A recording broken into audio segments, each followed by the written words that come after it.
Hey,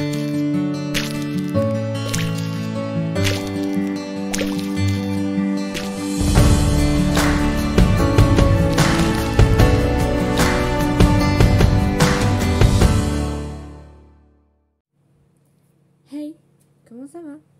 Je vous retrouve dans une nouvelle vidéo, comme vous avez vu dans le titre du coup, New York. Juste avant, donc j'aimerais remercier les personnes qui m'ont mis des commentaires et des messages pour me souhaiter du courage pour mon travail et me demander comment ça s'est passé. Donc dimanche prochain, vous aurez une vidéo justement où je vous parlerai de tout ça. Ce serait une vidéo un peu blabla où je parlerai surtout de comment j'ai quitté McDo, les derniers jours et tout. Je vais vous parler des petites anecdotes du coup, mais je pense que je vous ferai une vidéo spéciale anecdote McDo. Mais du coup voilà, et mes premiers jours à Leclerc, étant donné que ben là, moi, actuellement, ça fait 3 jours que j'ai commencé mon travail. Voilà, donc jeudi 7, j'ai commencé mon travail. Là, je suis en repos, du coup, ça j'ai mis dimanche. Et après, je vous parlerai après de tout quand je ferai la vidéo dédiée à ce sujet. Donc là, on va faire, du coup, j'avais fait Bordeaux dimanche dernier, on va faire New York. Je vous l'ai dit pourquoi je voulais faire New York par rapport à ce que j'avais fait pour mon sujet de bac en anglais. Voilà, je mélange les pinceaux. Donc, on va commencer. Ouais, je vois beaucoup plus clair avec mes lunettes. Signe que les lunettes sont vraiment bien. Je viens de voir qu'en fait là, c'est un peu flou. Et j'ai mes lunettes et c'est plus flou. Voilà. Mais il faudrait que je prenne un rendez-vous chez un ophtalmo du coup, vu que je vais avoir la mutuelle de mon travail. Et comme ça, je vais pouvoir changer mes lunettes. Voilà. Parce que mes lunettes, sans vous mentir, je les ai depuis que je suis en seconde. Ouais, donc ça fait... Ça doit faire 2012-2013. Voilà, depuis 2012-2013, j'ai ces lunettes-là. Voilà, vous voyez, ça... Voilà. C'est des lunettes toutes simples, hein, mais c'est des lunettes de repos. Il ne s'agit pas des lunettes de vue, j'ai des lunettes de repos étant donné que j'ai 9 sur 10 à un œil et 10 sur 10 à l'autre. Donc j'ai des lunettes de repos. Et donc du coup, c'est par exemple là pour lire, quand je regarde un écran, quand je suis sur mes jeux, sur mon portable, j'en ai que 2, mais bon voilà. J'ai aussi donc du coup mes lunettes. Quand je suis sur ma tablette, j'ai lunettes. Quand je regarde la télé, lunettes. Et quand je regarde la télé, c'est sûr, parce que sinon au bout d'un moment, ou que je regarde un film ou quoi, après j'ai les yeux qui brûlent, qui piquent. Donc j'ai mes lunettes. Quand je lis un livre, lunettes. Enfin voilà. C'est vraiment quand je force sur mes yeux que j'ai besoin de mes lunettes. Sinon, non. Et là, je le vois à l'écran, c'est un peu flou et tout. Et là, hop, c'est plus flou, c'est net. Donc j'ai commencé. New York donc, est la ville la plus peuplée du pays depuis 1790. Donc la ville de New York se compose de 5 arrondissements. Donc ils sont appelés les boroughs. Il y a Manhattan, Brooklyn, Queens, le Bronx et Staten Island. Ça, je pense que vous le savez, vu que je vous en ai parlé la dernière fois, que j'appelais ça les districts, parce que je ne me rappelle plus comment on appelait ça. Donc les habitants s'appellent les New-Yorkais et en anglais les New Yorkers. New York est frappé le 11 septembre 2001 par le plus grave attentat ayant jamais touché les États-Unis. 2 avions de ligne détournés par des terroristes membres d'Al-Qaïda percutent les tours jumelles de World Trade Center et les détruisent entièrement. En 2021, la reconstruction du quartier n'est pas encore achevée. Donc ça a fait vraiment beaucoup de victimes malheureusement. Et ça, je pense que tout le monde s'en rappellera, je pense. Mon père encore plus, vu que son anniversaire c'est le 11 septembre. Voilà. Et en hommage, à la place des tours jumelles qu'il y avait, ils ont mis 2 faisceaux lumineux, 2 spots. Et le 11 septembre, on voit les deux grands faisceaux lumineux. Et en fait, c'est pour rendre hommage aux 2 tours jumelles qu'ils ont fait ça. New York est l'une des villes les plus cosmopolites du monde par ses nombreux quartiers ethniques. Les plus connus sont Little Italy ou encore Chinatown, qui intègre la plus forte concentration de population chinoise des Amériques. Je pense que ça, vous savez, Chinatown, vous en avez déjà entendu parler.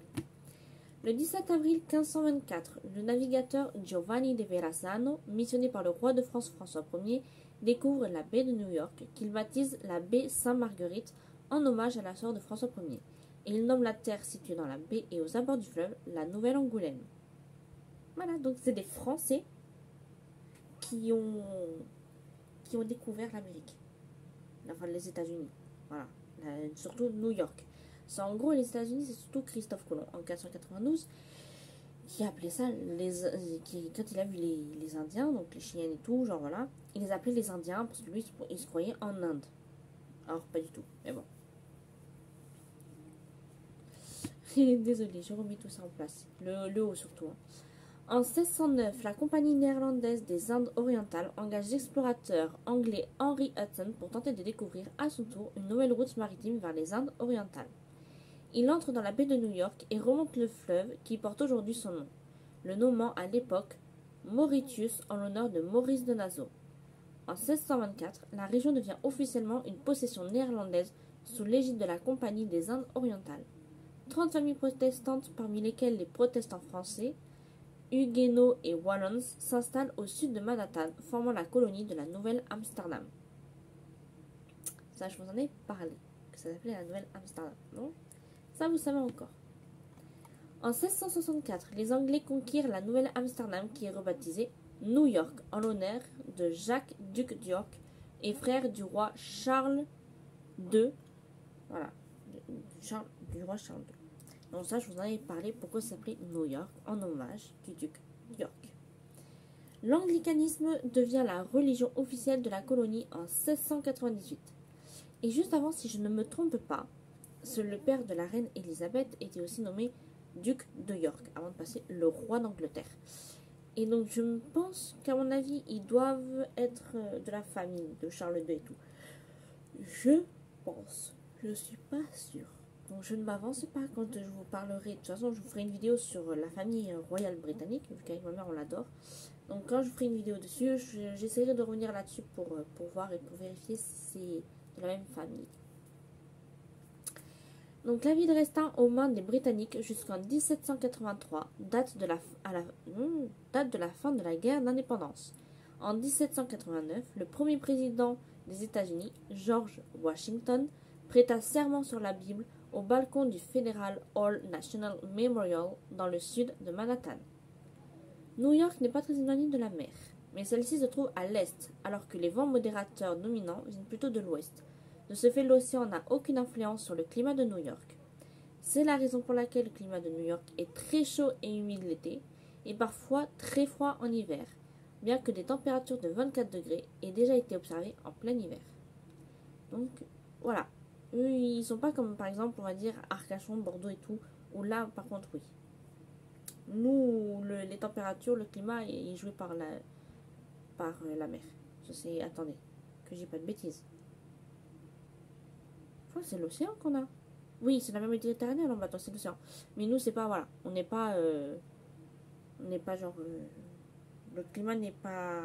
Nous, le climat évolue en fonction de l'eau. Eux, non. Voilà, c'est tout ce qu'il faut retenir. Les hivers sont généralement froids et humides, avec parfois des précipitations neigeuses et plusieurs jours de gel. De la glace peut se former sur le fleuve Hudson. Cependant, la chaîne des Appalaches protège la ville des coulées d'air glaciales venues du Canada, si bien que les températures minimales sont moins froides que dans les villes du Midwest comme Chicago. Les étés sont chauds et humides. Printemps et automne sont courts et changeants.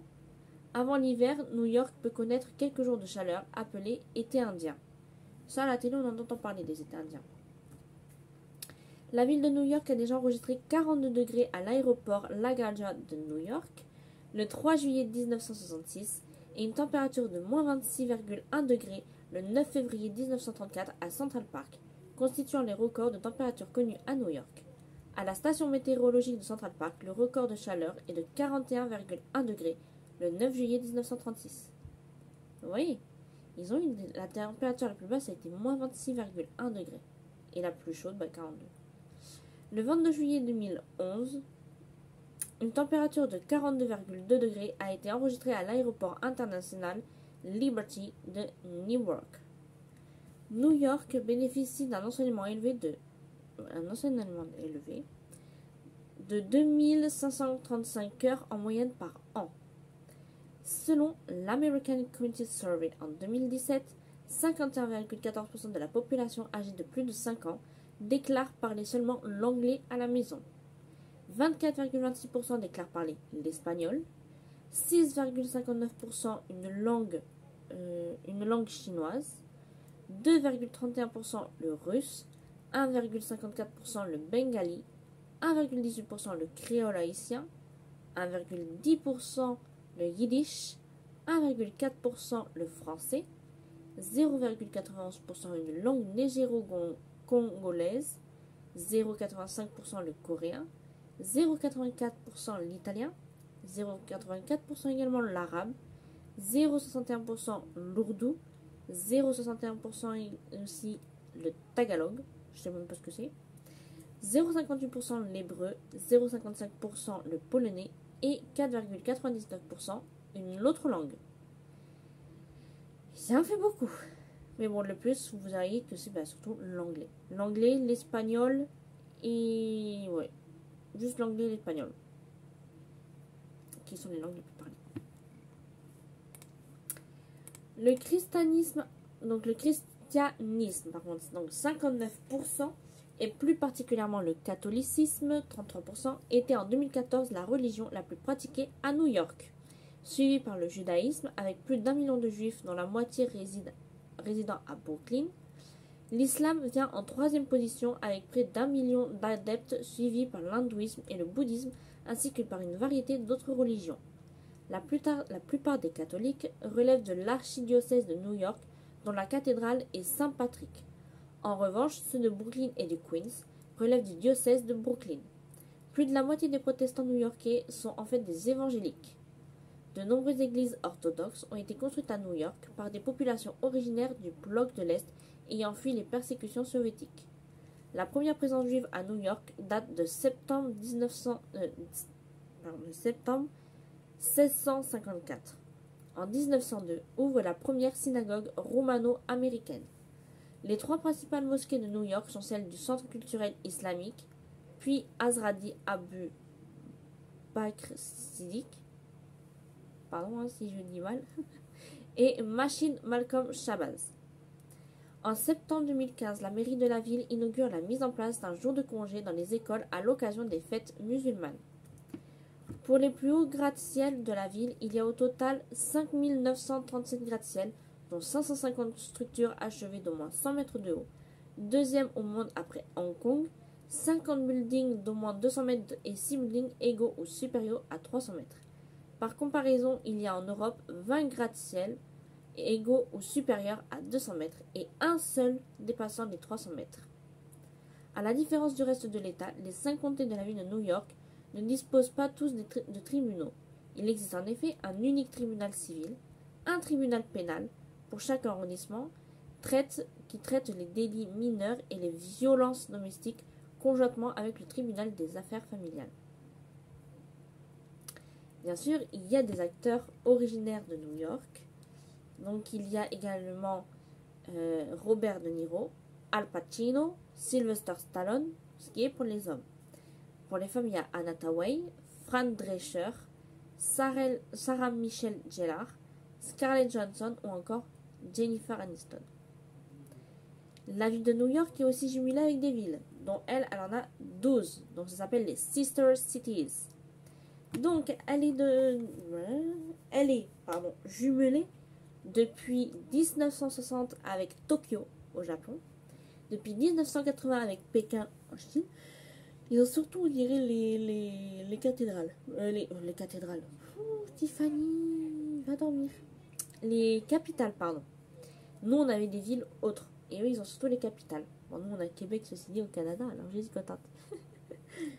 Donc, depuis 1982 avec Madrid en Espagne. En 1982 aussi avec le Caire en Égypte. En 1983 avec Saint-Dominique en République dominicaine. En 92 avec Budapest en Hongrie. En 93 avec Jérusalem en Israël. Il y a aussi en 96 en Israël Tel Aviv Jaffa. En 2001 Londres au Royaume-Uni. 2003 Johannesburg en Afrique du Sud. En 2005 il y a eu Montréal au Canada. Et enfin en 2006, l'année de naissance de mon petit frère, ils se sont jumelés avec Limerick en Irlande. Voilà, c'était tout. J'ai pas parlé j'ai pas voulu parler de trop de choses pour éviter justement que ça soit trop long, n'est-ce pas? Parce que Bordeaux ça a été assez long. Je pense que vous avez vu la longueur de la vidéo. Qu'est-ce c'était très très long la vidéo, malheureusement. Enfin, je sais pas si c'est malheureusement. Hein. Moi, je sais que des fois, ça me saoule quand c'est trop long les vidéos. Mais du coup, voilà, elle était assez longue la vidéo de Bordeaux. D'ailleurs, je vais la donner, enfin, je vais l'envoyer à ma meilleure amie parce que ma meilleure amie, elle aime bien Bordeaux. Bon, sa ville préférée, c'est Paris. Donc, attendez-vous à avoir une vidéo sur Paris. Ça, je vais la faire surtout pour ma meilleure amie qui adore Paris. Vraiment, Paris, c'est la ville préférée de ma meilleure amie. Elle pourrait aller habiter à Paris, elle le ferait. Vraiment. Donc, du coup, c'est pour ça que je ferai cette vidéo pour elle. Mais du coup, ouais.